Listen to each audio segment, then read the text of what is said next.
Douglas Bickford, 6/13/21 at 7:32 a.m. on a Sunday morning. Never, never give up.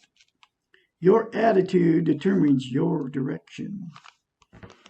Those are just two of the positive affirmations I have in my house. And I got to pay cash for a 100-year-old house in Klamath Falls, Oregon. That's my hometown, and that's where I will spend the rest of my life.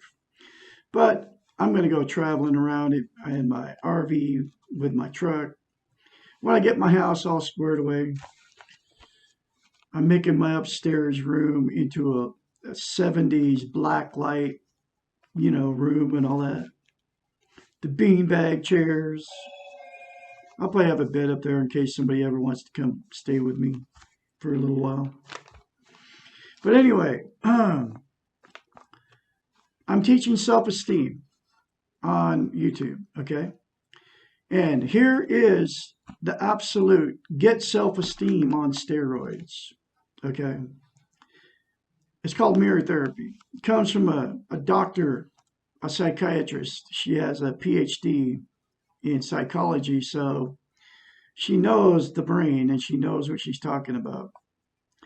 And her name is Susanna McMahon. She wrote the book, The Portable Therapist, and all my knowledge and wisdom comes from her. It's not coming from Douglas Bickford, but besides all that, it comes from the Creator, who I call the Great Spirit. That's where I get my information from. He directed me to get this book. I mean, it's a long story how I got the book. But anyway, so the way to get self-esteem, self-love on steroids, and it is absolutely the most important thing you can have as a human being, is self-esteem, self-love. You have to love yourself before you can ever have a healthy relationship with another person, whether it's a romantic relationship or whether it's just being a friend relationship. If you don't have self-esteem and self-love, you will get into unhealthy relationships because you attract exactly what you are. Okay. You have to be able to live with yourself and love yourself before you can ever love anybody else, another person. Anyway, here's the one simple concept that will get you self-esteem on steroids. Just look at yourself in the mirror and say, I love you. Keep saying it over and over again. And don't tell anybody you're doing it because they will criticize you, and then your low self-esteem will not, because you can't stand up for yourself because of your low self-esteem. Your low self-esteem will make you not do it, okay? So just do that, and I guarantee you, it will awaken. It'll fill that void you have inside you. We all feel it. Early in the morning, you feel it. You feel it when the facade is down. There's no external noises. Because God is trying to communicate with you to fix you. And I am telling you how to fix yourself, and it comes from God. And he showed me I'm the absolute, and it works, okay? I'm the absolute, because I'm full of self-esteem, self-love now. Uh, got out of a toxic relationship almost 8 months ago, and I accidentally found a book in my son's driveway in his house that I believe his wife burned up so they could get insurance money because she didn't like making the $2,000 a month payment. I really believe that. And then, but whatever, I can't prove it, but that's just my gut instinct, which I believe comes from the Great Spirit, who I call God. Anyway, I found a book, ended up over there in his driveway, and she's an alcoholic. His wife's an alcoholic, and he's got no self esteem. She abuses him verbally, mentally, and probably physically. But anyway, she ended up kicking me out after 6 days after I paid him rent. Yeah, but it was all supposed to happen that way. God directed me there so I could find a book called The Portable Therapist, which has changed my life, and it can change your life too. You can get the book in a link and in the description of this video. Get the book, read it. Very short chapters, very readable. She doesn't use big words that you don't understand. There's a couple of them, but not like, you read books, you can't even understand it because the words are, they use big words so they can make them sound smarter or whatever. But the normal person just knows English, went to high school and graduated high school, so I know English. And I don't know, there's big words that I don't understand. So anyway, it's very simple to read. It'll cost you between $5 and $12. But the link will take you to where it's at. I think I link it to Amazon. And it's everywhere. She got 5 books out there. But this is one of her most important books, I believe, because she's teaching self-esteem because it's been trained out of us, okay? Be it all the social media, the television, the big one, churches, religions,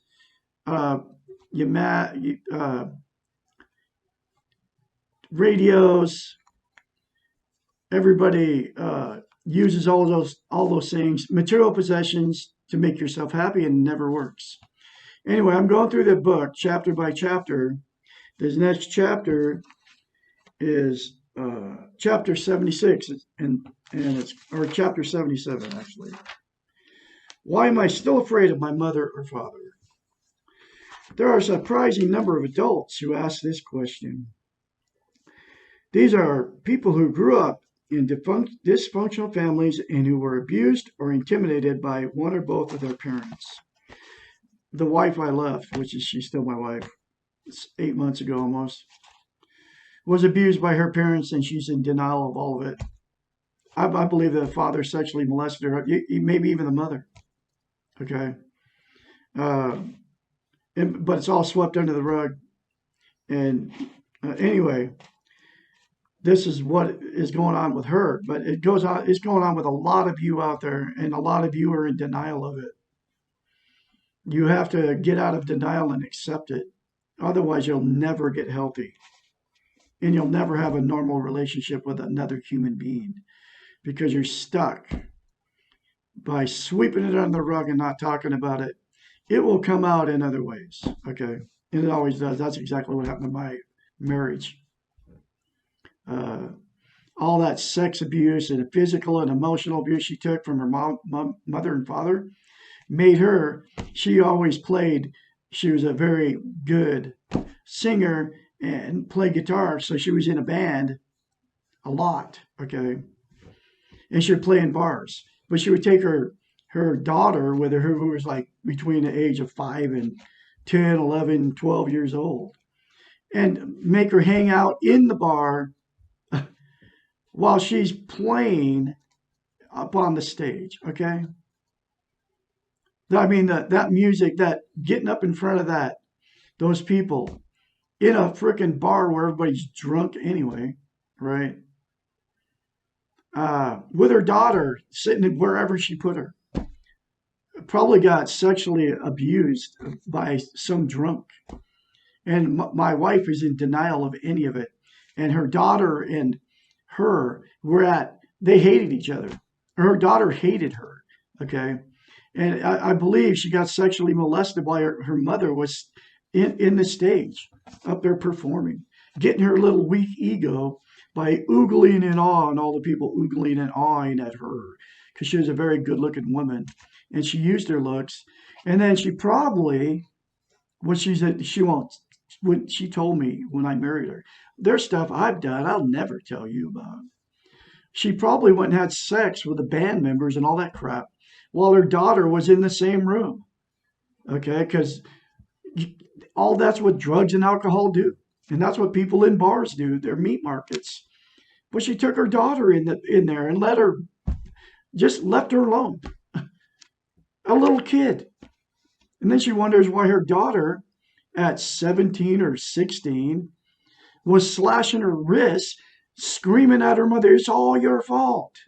This was the stuff that, just a little bit of what she told me was going on with her daughter.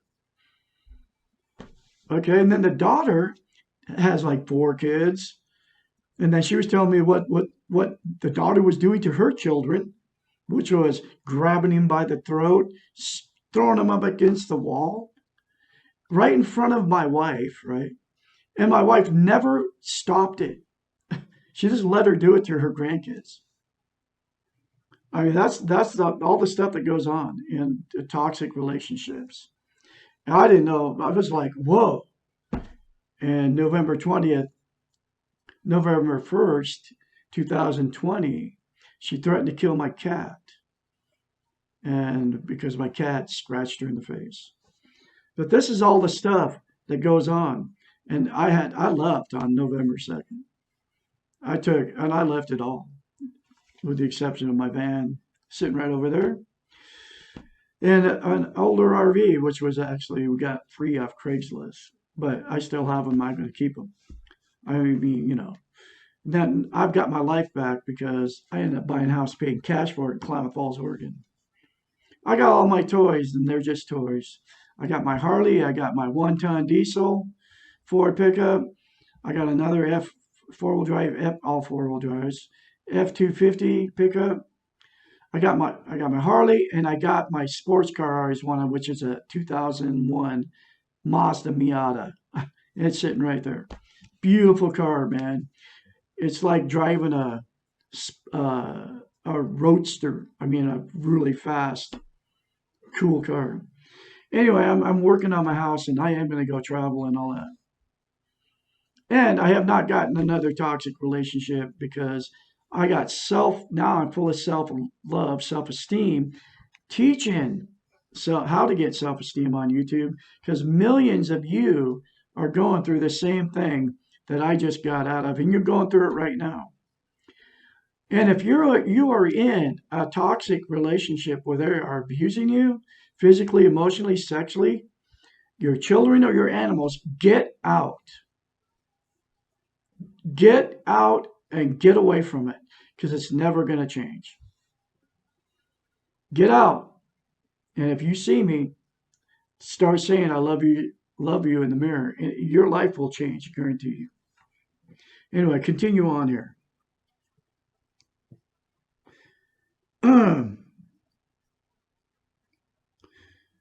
Why am I still afraid of my mother or father? I'm going to start over. There are a surprising number of adults who ask this question. These are people who grew up in dysfunctional families and who were abused or intimidated by one of their both parents. And I just told you what happened to my ex-wife or whatever. She might be my ex-wife. I have no idea. Anyway, this fear may continue into their adult lives in spite of separation from their parents, including death of the feared parent. Her dad died in 2018 and didn't shed one tear. None of them did. None of her family.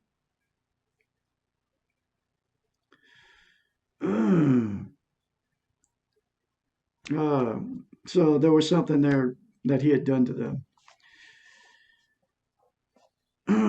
People who are not afraid of anything else or who are professionally successful may still harbor anxiety, which is a bad thing, and supposedly irrational fears when they think of or encounter this parent.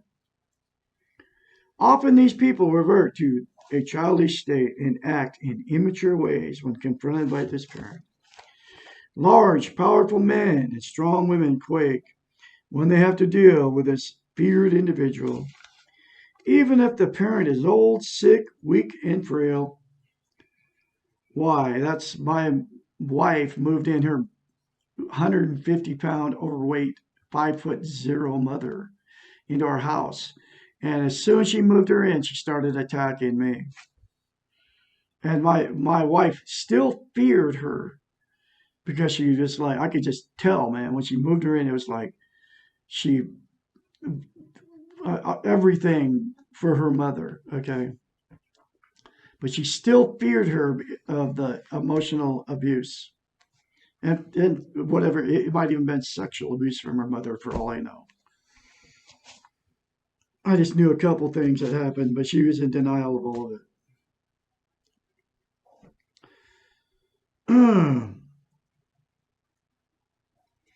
Why does this individual, or why are they afraid of them? Okay. This reaction is easier to understand if we are familiar with the concept of the inner child. Remember, this inner child does not grow up and is involved with our early feelings and reactions. When we are still afraid of our parent, it means that we are perceiving this parent through the eyes of the inner child. We all have an inner child, and I believe I already went through that chapter in this book. So that's why you got to get the book and read it because it explains all this stuff. We are perceiving this parent as a powerful, needed person that we're dependent. We are dependent on for our survival. And my wife is dependent on her mother again for her survival. 60 years old, don't have a job. Okay. When she hits 62, she'll get like $300 a month coming in. And her mom's 85. And so when I left, she had to rely on her mother just to buy her toothpaste, toilet paper, all that stuff, right?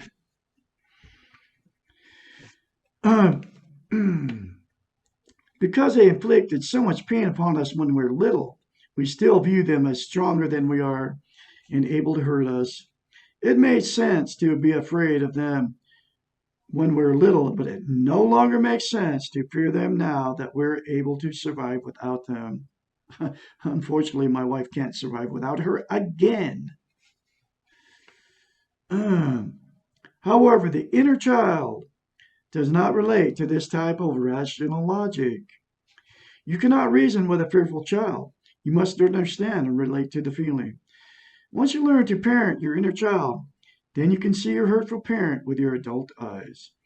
You can begin to see his or her insecurities and needs and weaknesses. You will then see through his or her so-called power over you, and you can let go of the control that he or she is exerting over you because of your fear. You will view this parent as a person in the world rather than an object of pain. If you can separate yourself from this parent, you will see the evil in the abuse, and you can choose not to participate in this abuse. You can get out of the victim role. Do not try to change your parent or have him acknowledge or apologize for the evil that has been done to you. This parent may not ever choose to do so, and you may produce more pain for yourself. Instead, change yourself, and this is exactly what I've done. Because I had a very evil father who sexually molested us. Me and one other brother and 4 sisters. I was the youngest. He destroyed the relationship that we ever had, could have had. None of us.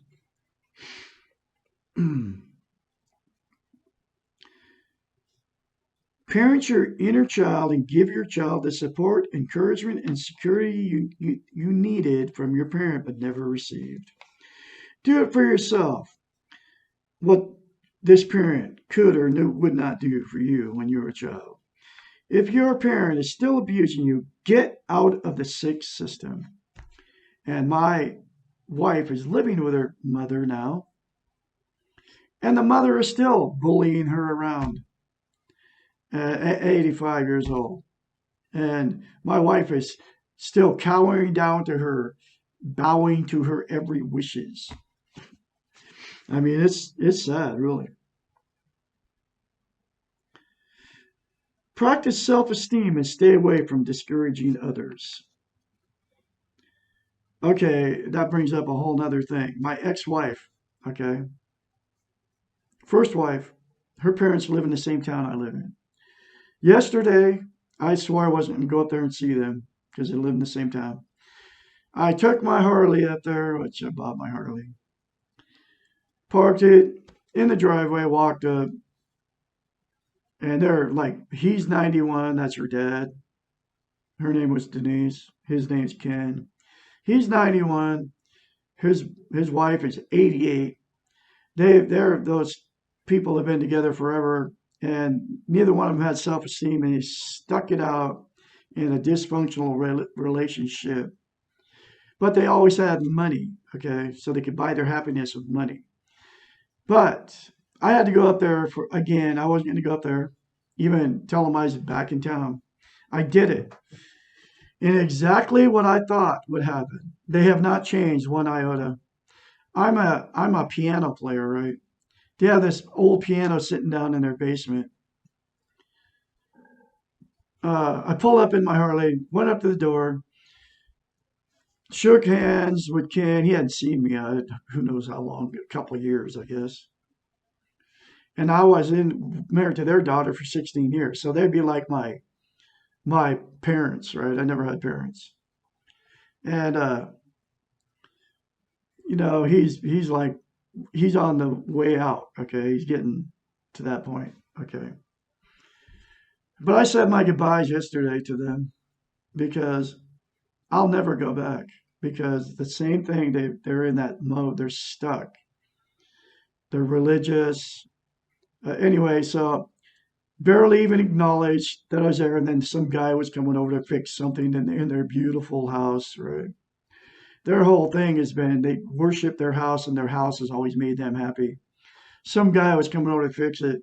So, I mean, they hadn't seen me in 2 years. But, supposedly they were my in-laws and they loved me and all that stuff, right? Even as an ex-in-law, son-in-law, right? They could barely even sit down. They wouldn't even talk to me hardly. So I go in there and I tell them all this stuff. When somebody tells you, I told them I bought my house and paid cash for it in Klamath Falls, right?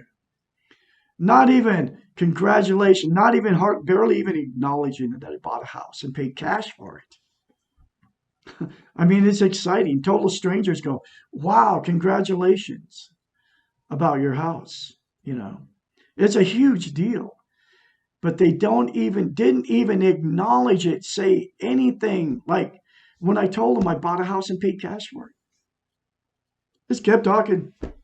Oh, yeah, yeah, yeah, oh, yeah. And I go, you want to go see my Harley out there? Never even would look at my Harley. I mean, a beautiful bike. And I paid cash for it too. Never acknowledged that I had accomplished all this stuff. I mean, I bought my house and paid cash for it.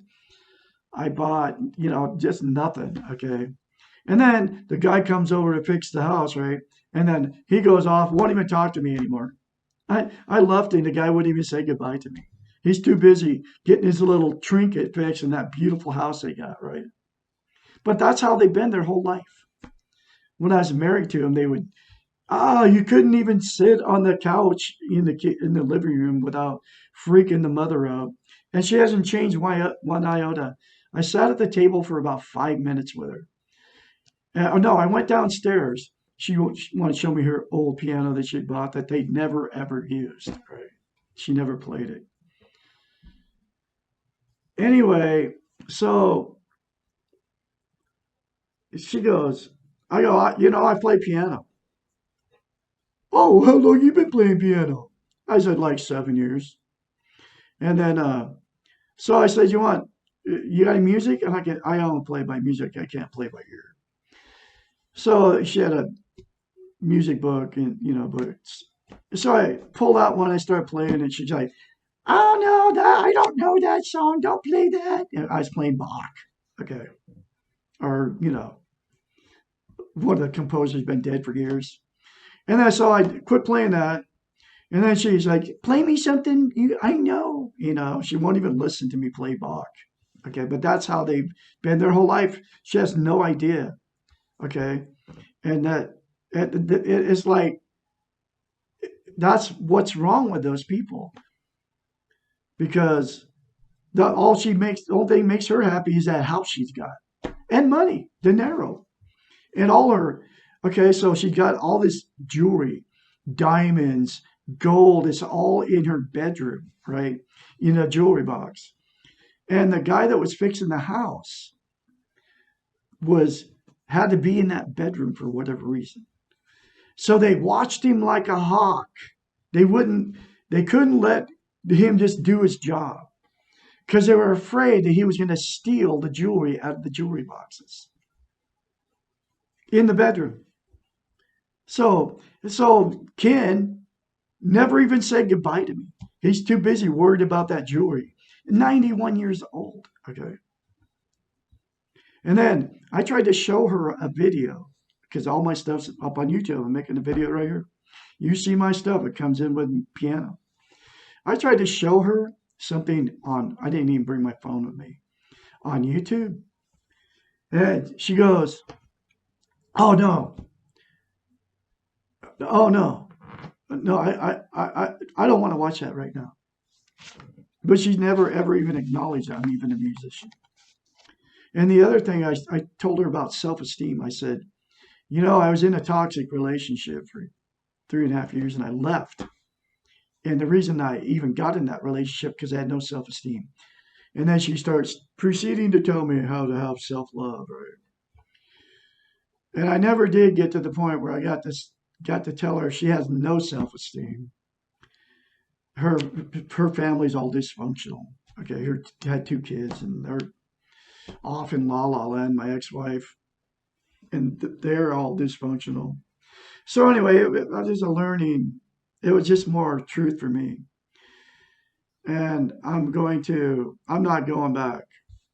I'm not, I just have to separate myself because I cannot be around uh, that whole thing. And it doesn't even matter because I can't have them trying to make me out to be uh, a bad person because I'm on the internet teaching self-esteem. They don't understand it.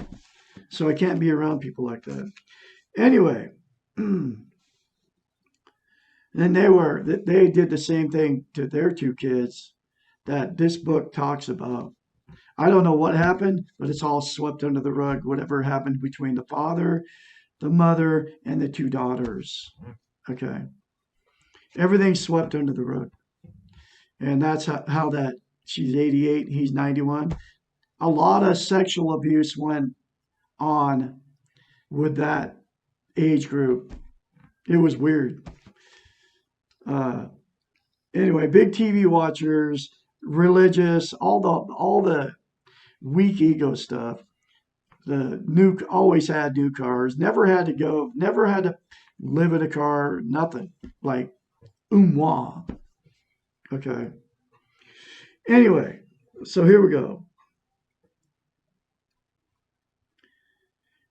If the parent is still abusing you, get out of the sick system. It's twisted. Practice self-esteem and stay away from discouraging others. And that's why I went off on that tangent.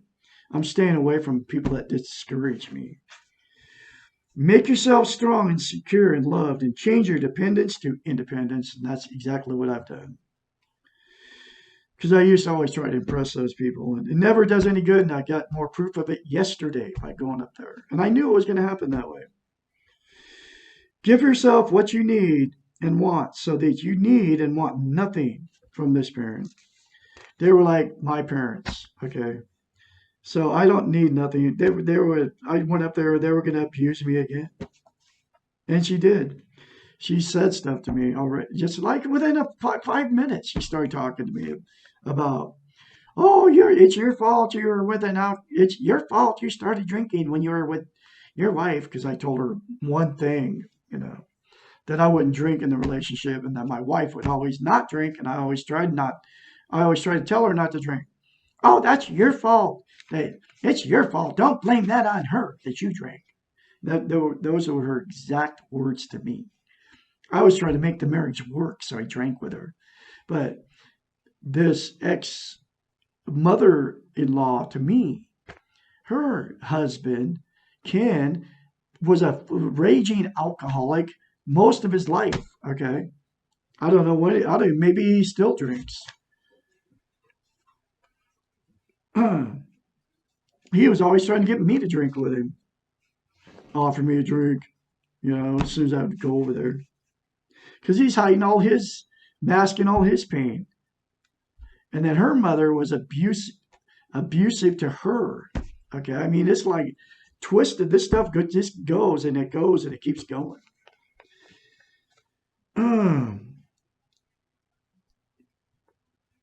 Only when you are free of fear and clean from the neediness can you risk interaction with him or her. Do not try confrontation unless you have support. Do not try to be a therapist or a teacher for your parent. Remember, you can be angry and deal with this anger constructively without dealing directly with this parent.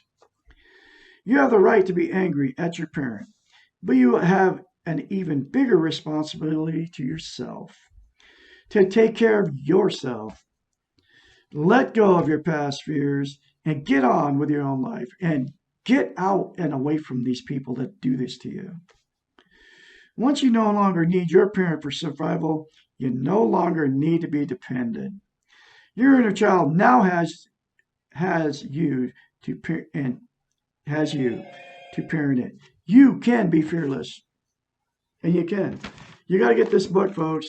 It'll cure you of all your mental problems, your psychological disorders, personality disorders, cure you of alcoholism. If you smoke pot, you never smoke pot again.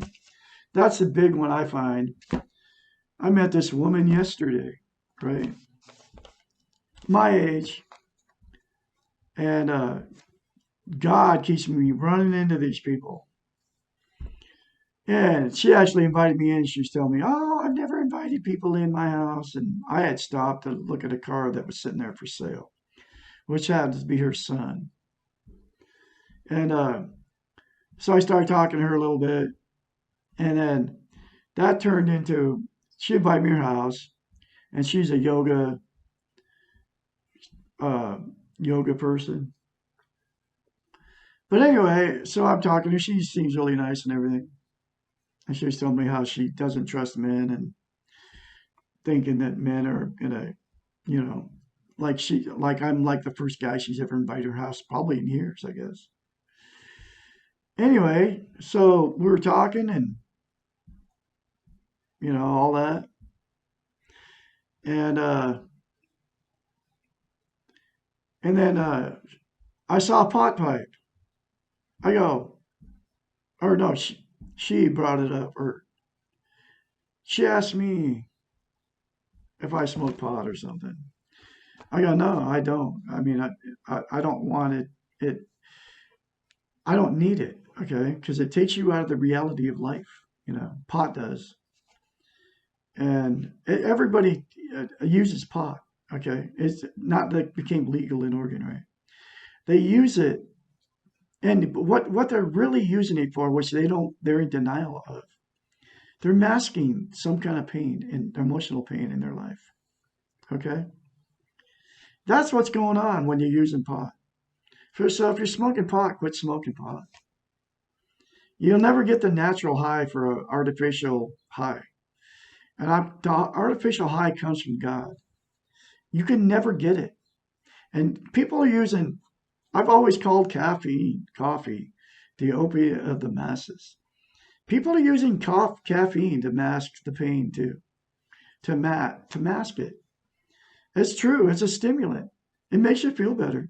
That's why people, first thing you do is grab a cup of coffee when they get up in the morning. And if you smoke, you grab a cigarette to go with it. And then next thing you do is you go turn on the morning news, whether it's on the radio or TV. So you get your drugs, which, you get a stimulant. The nicotine gets that serotonin in your brain for you're calm, right? That's why people get all stressed out and they light up a cigarette, right? The serotonin, it does something in your brain, calms you down. So you got the coffee, a stimulant, the nicotine, a calming effect, because the caffeine's a stimulant. And then you get your morning dose of brainwashing, which are filling your brain with subliminal messages telling you that you're a nasty person. But anyway, so but I am clean and sober of a toxic relationship for pushing 8 months now. I'll never get in another unhealthy relationship. I won't do that to my inner child. And that's the other thing. We all have an inner child. You cannot get self-esteem unless you parent your inner child. And you can do that with mirror therapy. When you say, I love you in the mirror, and keep doing it daily, say, I love my inner child. I will never, ever harm you again. And I will take care of you, my inner child. Say those two things daily. Then get the book, The Portable Therapist. Douglas Bickford will have more later for you. I'll have a great day. Bye-bye.